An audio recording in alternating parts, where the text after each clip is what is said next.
Allô Internet, aujourd'hui on se retrouve pour un Chit Charlton. Je vais vous parler du mythe des Men in Black. Et en fait, moi je crois pas que ça soit un mythe. Le film Men in Black avec Will Smith d'ailleurs était inspiré de cette sorte de légende ou de mystère si on veut. Mais vous allez voir que la vraie histoire avec les vrais Men in Black, c'est beaucoup plus sombre que la comédie de Will Smith. Ce sont des faits qui sont arrivés réellement et ça pourrait être lié à une histoire du gouvernement. Restez là.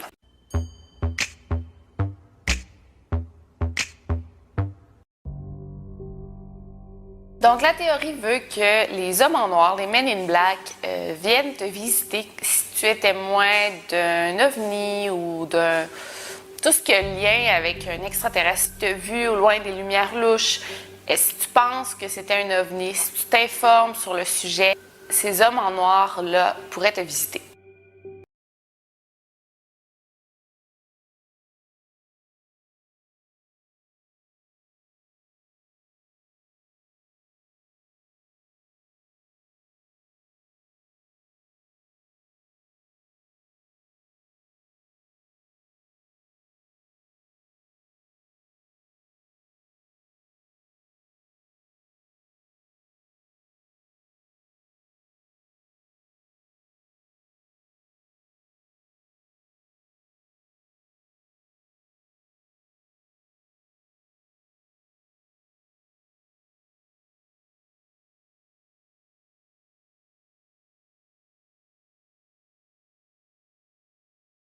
Ces hommes-là viennent te voir dans le but de te faire taire.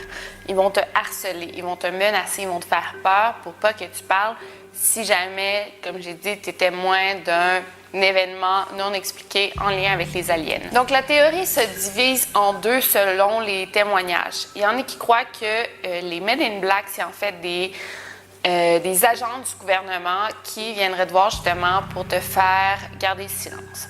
L'autre théorie veut que ce soit des extraterrestres, comme qui prennent forme d'un humain ou qui soient déguisés en humain pour également te demander de garder le silence. Je sais que ça peut être assez farfelu là, de la façon que j'en parle, puis ça n'a pas l'air vraiment vrai, mais je pense que je vais réussir à te faire changer d'idée. Ceux qui disent avoir été visités par les Men in Black les décrivent tous de la même façon.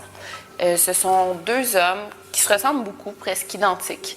Ils sont très grands, très minces. Ils portent un habit cravate noir, parfois un chapeau, parfois des lunettes fumées. Ils vont parler d'une voix très robotique, monotone, comme très neutre si on veut.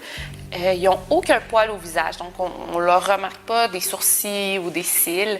Ils ont la peau grise, très lisse, très pâle. Et souvent, ils débarquent dans une voiture sédan noire.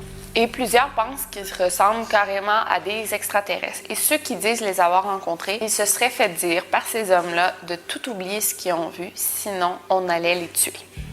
OK, fait que c'est très grave. Donc la première fois qu'on aurait vu les Men in Black, ou l'une des premières fois, ça remonte à 1953, avec un homme du nom de Albert K. Bender, qui était un ufologue super connu dans les années 50-60. Pour vous dire un peu c'était qui cet homme-là, c'est un homme qui travaillait dans les forces de l'air américaines pendant la Deuxième Guerre mondiale, et il est très vite devenu assez obsédé par tout ce qui touchait aux ovnis, les extraterrestres et tout. En 1952, il y a même commencé un organisme qui s'appelle IFSB, donc le International Flying Saucer Bureau, le Bureau international des navettes spatiales. Son organisme, il a vraiment gagné en popularité assez vite, ça allait super bien pour lui. Et du jour au lendemain, en 1953, il a décidé de tout fermer sans donner aucune explication. Et un peu plus tard, il a décidé de donner une explication pourquoi il avait choisi de fermer son organisme. Qui raconte qu'une soirée, il était seul à la maison et il a été visité par trois hommes très grands, habillés en habit cravate noir. Il dit que ces hommes-là, ils auraient communiqué avec lui par télépathie. Il n'y a aucun mot qui se serait changé, tout se serait fait mentalement. Il aurait parlé quelques minutes des ovnis et ensuite il serait parti. Et après ça, quand les hommes sont partis, Albert, il est tombé malade. Il n'a pas mangé pendant 3 jours. Il allait vraiment pas bien. Et ça l'a pris 9 ans avant qu'il raconte son expérience avec ces 3 hommes-là qui étaient étranges. Puis les années suivantes, après avoir vécu cette expérience-là, son entourage disait de lui qu'il était toujours très sur les nerfs, très effrayé en tout temps. Et il souffrait de gros mal de tête très récurrents. C'est en 1962 qu'il a écrit son fameux livre « La navette spatiale et les trois hommes ». Et dans le livre, il raconte que les trois hommes qui l'ont visité venaient d'une autre planète. Ils l'ont forcé à ne rien dire sur les ovnis. Même sa famille, ils disent que après la visite de ces hommes-là, il y avait des crises d'anxiété, il était vraiment, vraiment étrange, même que lui, il a essayé de publier d'autres articles après ça, et ces articles n'avaient aucun sens, genre tout ce qu'il écrivait, là, il n'était pas capable de bien formuler ses idées.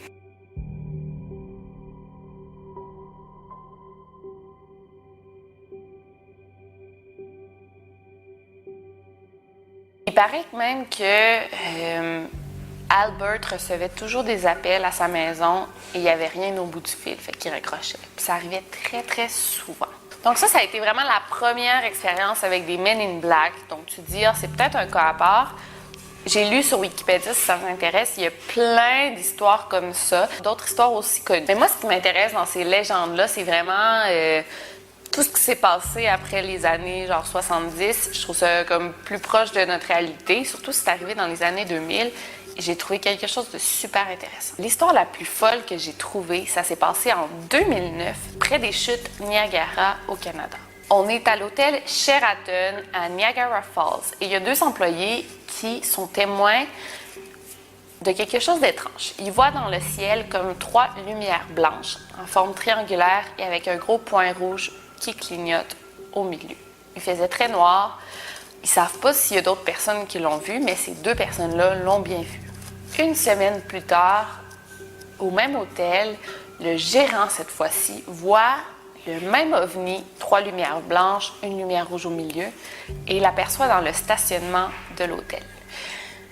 Et je lisais ça, puis je trouvais que ça avait vraiment du sens, parce que, tu sais, Niagara Falls, c'est comme une richesse naturelle, là, c'est quelque chose d'assez impressionnant. Si des extraterrestres d'une autre planète avaient à venir sur Terre, je pense que ce serait un endroit qui pourrait les attirer. Je sais pas.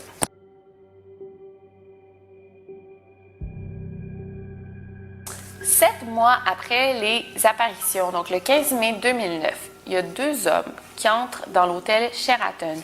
Ils étaient très grands, ils portaient un trench coat noir et ils portaient un chapeau. Ils se présentent à la réception et demandent de parler au gérant de l'hôtel. Comme le gérant était absent, les deux hommes ont commencé à parler au bellboy. Quand je travaillais dans un hôtel, on disait le chasseur. C'est celui qui transporte les valises, comme un peu le voiturier. Donc les deux hommes, ils demandaient à parler au gérant, au bellboy. Et le bellboy dit non, il n'est pas là. Et les deux hommes ne le croyaient pas. Ils se sont mis comme à marcher un peu partout dans l'hôtel et ils demandaient à parler au manager. Tous ceux qui ont parlé aux hommes, ils les ont tous décrits de la même façon, qu'il n'y avait pas de cils, ils étaient très pâles, la peau très lisse, pas de sourcils. Et ils parlaient d'une voix très robotique. Il y a même une fille à la réception qui parlait avec eux et elle a eu très peur parce que ces hommes-là parlaient de gouvernement, ils parlaient de complot. Puis elle comprenait vraiment pas parce que c'était même pas elle qui avait vu les ovnis, mais elle trouvait ça tellement étrange. Comme le bellboy, elle a décrit les hommes de la même façon, sauf que elle avait vu leurs yeux. Elle dit qu'il y avait des très grands yeux bleus et que tout le long qu'elle parlait avec eux, ils ne clignaient pas des yeux ni une seule fois. Et le pire dans tout ça, c'est qu'on a une vidéo de la caméra de surveillance. Regardez bien ça.